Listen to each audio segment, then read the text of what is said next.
One of my goals has always been to live abroad. So when I got the opportunity to move to London, it was kind of a dream come true, even though it was somewhat unexpected.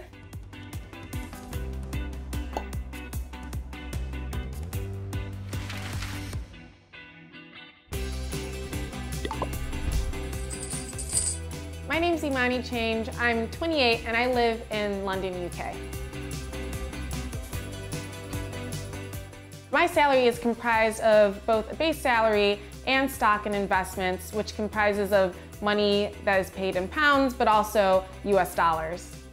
Last year, I was actually promoted to my current role as a senior operations manager, and I became one of the youngest senior operations managers here in Europe at that time.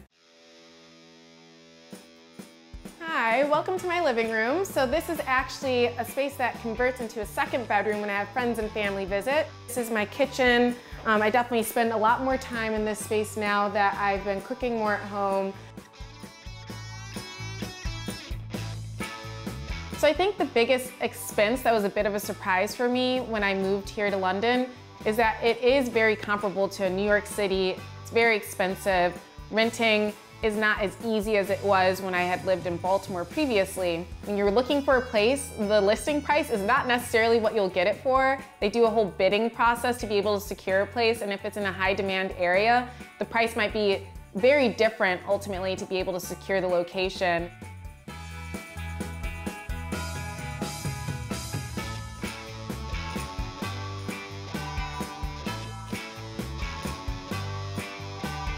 What they wanted to see is that I could definitely pay my rent. So I ended up paying the first 12 months up front, and then after staying in the place for 1 month, I paid another 4 months.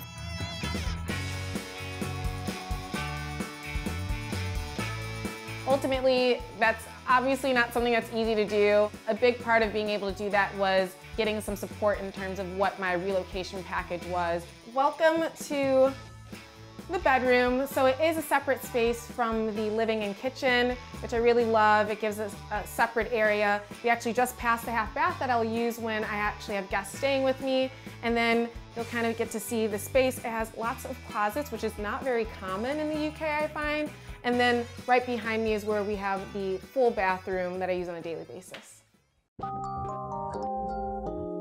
My dad actually had a background of finance growing up, and he always would try to teach me best practices for managing money. Saving, I actually started at the age of 5 when I had my allowance. I had to save 50% of the allowance that I made for college, and it really helped me not only see the value in kind of having this practice of saving some of your income for future things, but it also just allowed me to have a better relationship with money.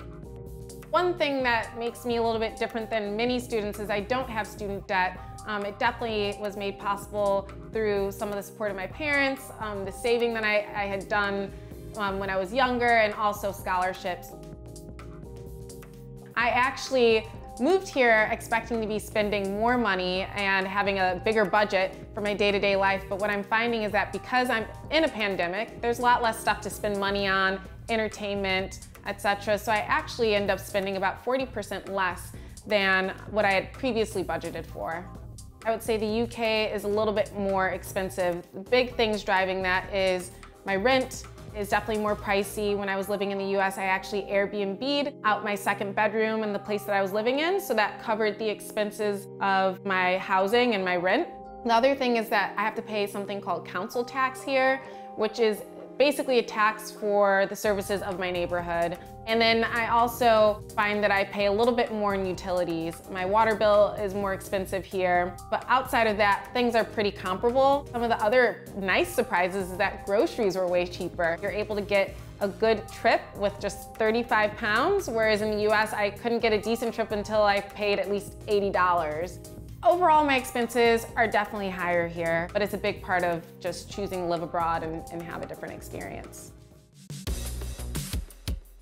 Last year, I became one of the youngest senior operations managers at my company, which is something that was extremely exciting for me, especially since when I started at my company about 5.5 years ago, I always saw this as a role that was kind of unattainable, and I didn't really see people who looked like me doing this work. It was really just figuring out, how do I get there? How do I grow within not only my role, but as a leader? And how do I help other people also move into these spaces that maybe they don't see a lot of people that look like them? And that's kind of been a big goal of mine within growing within my career and hopefully bringing people with me. I do have different cash, so I have my pounds here. I then have my US dollars here that I use if I end up back home. I also have some euros, which have saved me in a pinch when I was traveling around Europe for work and ended up in a taxi that was cash only, and then some South African rands hanging out, and then I think that's it. For my everyday spending, I actually use my US credit card. I'm a big traveler. I actually have a card that has a no foreign transaction fee, so I still use it here because it has way more benefits than the credit cards they offer in the UK. So I'm able to get a lot of cash back. I'm able to use my points. So overall, I get back about $1,000 a year by using my credit card here instead of using something that's UK based. Previously, before the pandemic, I would try to go somewhere completely new at least 2 times a year. And I think one of the biggest things that's tough right now is I actually get more time off or annual leave here in the UK. And it sounds like a wonderful thing, but it's actually really hard to find time to use all of it. So right now I'm trying to figure out what I'm gonna do and how I'm gonna use the time. And I think it just might look different. It might be taking time off to stay at home.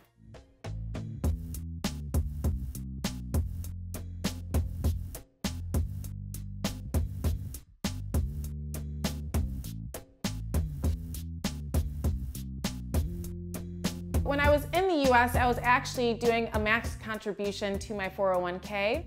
And they have a similar program here in the UK called a pension plan.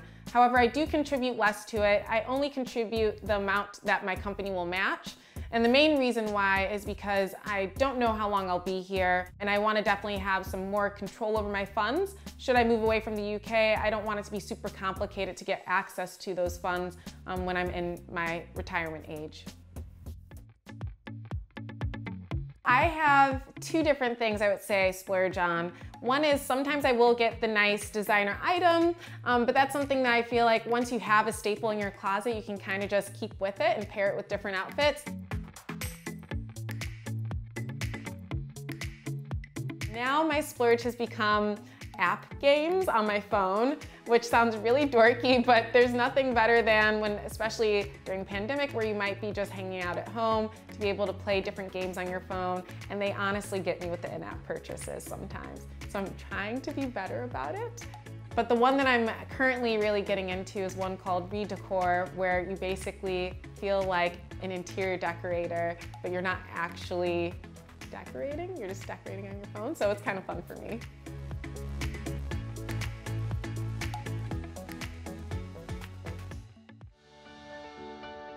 One of my personal goals is to hopefully figure out how to become a millionaire by 30 and buy a home by the age of 33. A big part of that is me figuring out how to perfect saving money. How can I allow the money that I make to work better for me to make more money? And hopefully it'll give me the opportunity to achieve these things and show people that it's possible.